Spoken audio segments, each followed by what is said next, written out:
కాసేపు పాలిటిక్స్ అన్ని పక్కన పెడితే మొన్న పవన్ కళ్యాణ్ గారు పోరాడిన దేని గురించి, తిరుమల లడ్డూలో కల్తీ జరిగింది అనే దాని గురించి మాట్లాడారు.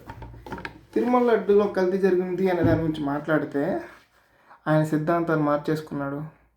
ఒకప్పుడు లెఫ్ట్ వింగ్ ఉన్నాడు, ఇప్పుడు రైట్ వింగ్గా మారిపోయాడు.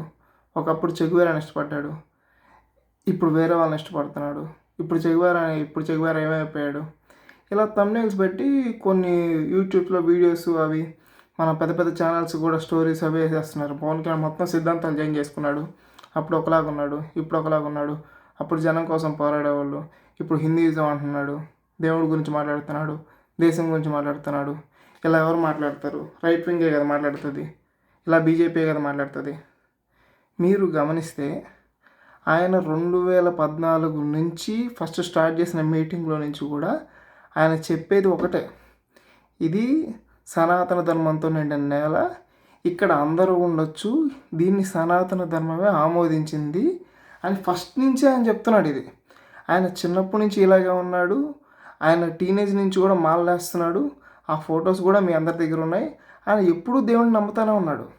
ఆయన ఎప్పుడూ నేను లెఫ్ట్ వింగ్ అని ఆయన చెప్పుకోలేదు, ఎప్పుడు ఆయన రైట్ వింగ్ అని కూడా ఆయన చెప్పుకోలేదు. ఆయన చెగువేరాని ఇష్టపడడంలో దాంట్లో తప్పే ఉంది. చెగువేరాని ఇష్టపడితే దేవుడిని ఇష్టపడకూడదు అని అర్థమా? అంటే ఇప్పుడు చెగువేరాని ఛత్రపతి శివాజీ మహారాజ్ గారిని ఒకేసారి ఎవరు ఇష్టపడకూడదా? చెగువేరా ఏం చెప్పాడు? దేవుడిని నమ్మకూడదని చెగువేరా చెప్పాడా? చెగువేరాని మనం దేని గురించి తీసుకుంటున్నాం ఆదర్శంగా? ఆయన జనం గురించి పోరాడాడు కాబట్టి. పవన్ కళ్యాణ్ కూడా జనం గురించి పోరాడతాడు, అందుకని ఆయన ఆదర్శంగా తీసుకున్నాడు. దానికి అర్థం పవన్ కళ్యాణ్ దేవుణ్ణి నమ్మడానికి కాదే. ఆయన చిన్నప్పటి నుంచి దేవుణ్ణి నమ్ముతానే ఉన్నాడే. ఎప్పుడూ నేను దేవుణ్ణి నమ్మను అని చెప్పలేదే, ఎప్పుడూ గుడికి వెళ్ళకుండా ఉండలేదే. ఆయన ఎప్పటి నుంచో గుడికి వెళ్ళిన ఫొటోస్ మనకే వస్తాయి. ఎప్పటి నుంచో ఆయన సనాతన ధర్మాన్ని పాటిస్తున్నట్టు మనకి ప్రూవ్ చేస్తున్నాడు. ఫస్ట్ మీటింగ్లోనే చెప్పాడు ఇది సనాతన ధర్మంతో నిండి నెల అని. అప్పటి నుంచి ఆయన అదే ఉన్నాడే. ఎన్ని పూజలు ఎన్ని యజ్ఞాలు అన్నీ చేస్తూనే ఉంటాడే ఎప్పుడు. అలాగని నేను చెగువేరాని ఇష్టపడట్లేదు అని ఎప్పుడు చెప్పలేదే. చెగువేరాని ఇష్టపడతానే ఉన్నాడు, పూజలు చేస్తాడు, జనం కోసం పోరాడతాడు. అంటే మీ ఉద్దేశం ఏంటి? ఇప్పుడు జనం కోసం పోరాడే వాళ్ళు దేవుణ్ణి నమ్మకూడదా? లేకపోతే దేవుణ్ణి నమ్మే వాళ్ళు జనం కోసం పోరాడకూడదా? అంటే ఇప్పుడు చెగువేరాని ఇష్టపడే వాళ్ళు దేవుణ్ణి నమ్మకూడదా? మీ ఉద్దేశాలు ఏంటో మాకు అర్థం కావట్లే. ఆయన ఉద్దేశం ఒకటే, ఎక్కడ తప్పు జరిగితే అక్కడ దాని గురించి మాట్లాడతాడు. అది ఒక గుడి అవ్వచ్చు, ఒక మసీదు అవ్వచ్చు, ఒక చర్చ్ అవ్వచ్చు. ఆయన ఇప్పుడు ఒక గుడిలో తప్పు జరిగిందని దాని గురించి మాట్లాడగానే ఆయన సిద్ధాంతాలు మార్చేసుకున్నాడు. ఒకప్పుడు చెగువేరా, ఇప్పుడు కూడా చెగువేరా అంటే ఇష్టమే పవన్ కళ్యాణ్కి. ఇప్పుడు ఇష్టం లేదని పవన్ కళ్యాణ్ మీకు చెప్పాడా చెగువేరా అంటే ఇష్టం లేదని? ఎప్పుడైనా సరే పవన్ కళ్యాణ్కి చెగువేరా అంటే ఇష్టమే, శివాజీ అంటే ఇష్టమే. హిందూ ధర్మం ఆయన పాటిస్తున్నాడు కాబట్టి హిందూ ధర్మం గురించి కూడా మాట్లాడతారు. అందరిలాగా కంఫర్ట్ జోన్లో ఉండలేరు కాబట్టి వీళ్ళకి జరిగితేనే నేను మాట్లాడతాను, వీళ్ళకి జరిగితేనే నేను మాట్లాడతాను అని కంఫర్ట్ జోన్లో ఉండలేరు కాబట్టి ఆయన ఎవరికి గురించైనా మాట్లాడతారు, ఎవరికి తప్పు జరిగినా మాట్లాడతారు, ఎవరు తప్పు చేసినా మాట్లాడతారు.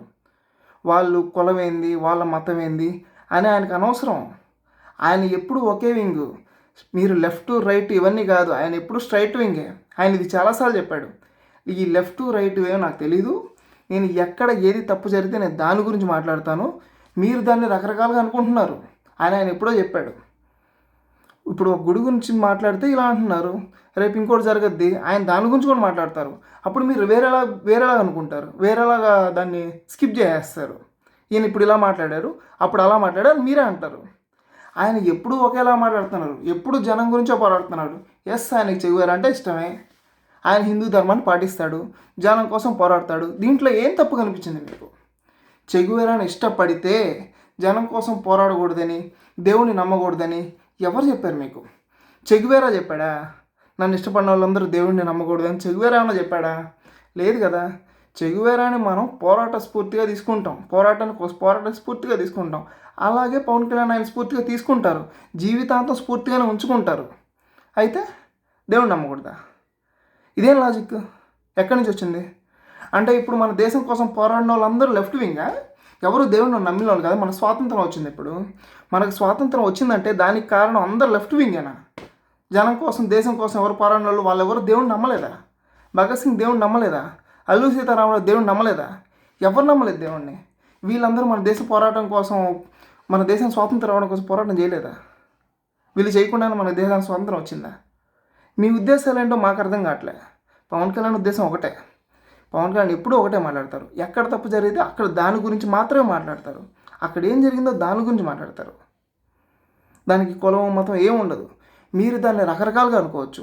ఎవడిష్టం వాడిది. ఇప్పుడు అదే చేస్తున్నారు. అక్కడ అరే ఆ గుడిలో తప్పు జరిగిందిరా అని ఆయన మాట్లాడితే పవన్ కళ్యాణ్ సిద్ధాంతాలు మార్చేసుకున్నారని తమ్ముల్స్ పెట్టి పెద్ద పెద్ద స్టోరీలు నడిపేస్తారు. అప్పుడు చెగువేరా ఇప్పుడు కూడా చెగువేరా అంటే పవన్ కళ్యాణ్కి ఇష్టమే. ఇప్పుడు కూడా ఆయన దేశభక్తుడే. ఇప్పుడు కూడా దేశం గురించి మాట్లాడతాడు, దేవుడి గురించి మాట్లాడతాడు. చెగువేరా అని మనం పోరాటానికి స్ఫూర్తిగా తీసుకుంటాం. అంతేగాని మేము చెగువేరాని ఇష్టపడుతున్నాం కాబట్టి నువ్వు దేవుడిని నమ్మకూడదు అంటే కుదరదు. అట్లా కుదరదు. ఒక్కొక్కరిలో ఒక్కొక్కటి తీసుకుంటారు. అలాగే చెగువేరాలో పోరాట స్ఫూర్తి తీసుకున్నాడు. అంతే. మీకు ఇష్టం వచ్చినట్టు ఆయన ఎప్పుడూ ఒకటే చెప్తున్నాడు. మీకు ఇష్టం వచ్చినట్టు ఎన్నైనా అనుకోండి. ఆయన ఎక్కడ ఏది తప్పు జరిగితే అక్కడ దాని గురించి మాత్రమే మాట్లాడతారు.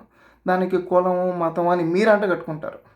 మీరు అనుకున్నట్టు లెఫ్ట్ వింగ్ ఒక్కటే జనం కోసం పోరాడతారు, రైట్ వింగ్ అంతా దేవుడి గురించి మాట్లాడతారు, జనం కోసం పోరాడతారు అనుకుంటే అసలు మనకు స్వాతంత్రం వచ్చి ఉండదు. దేశం కోసం పోరాడడం వల్ల చాలామంది దేవుడిని నమ్మిన వాళ్ళు ఉంటారు కదా. అందరూ ఉంటారు. ఒకవేళ మీ లెక్కలో మీరు అనుకున్న ప్రకారం కొంతమందిని ఉంటారు కదా అందరూ దేవుడిని నమ్మకుండానే ఉన్నారా? స్వాతంత్రం కోసం పోరాడిన వాళ్ళు. స్వాతంత్రం కోసం పోరాడిన ప్రతి ఒక్కడు దేశం గురించి ఆలోచించే పోరాడాడు. వాళ్ళందరిలో కూడా దేవుడిని నమ్మిన వాళ్ళే ఉన్నారు. మీ లెక్క ప్రకారం అసలు మన స్వాతంత్రం వచ్చి ఉండకూడదు. ఇప్పటివరకు దేవుడిని నమ్మిన వాళ్ళు ఎవరు పోరాటాలు చేయకూడదు. ఇలాగనే మీ ఉద్దేశం అలాగే ఉంది. దేవుడిని నమ్మితే జనం గురించి మాట్లాడకూడదా? జనం గురించి మాట్లాడితే దేవుడిని నమ్మకూడదా? అదేంటది?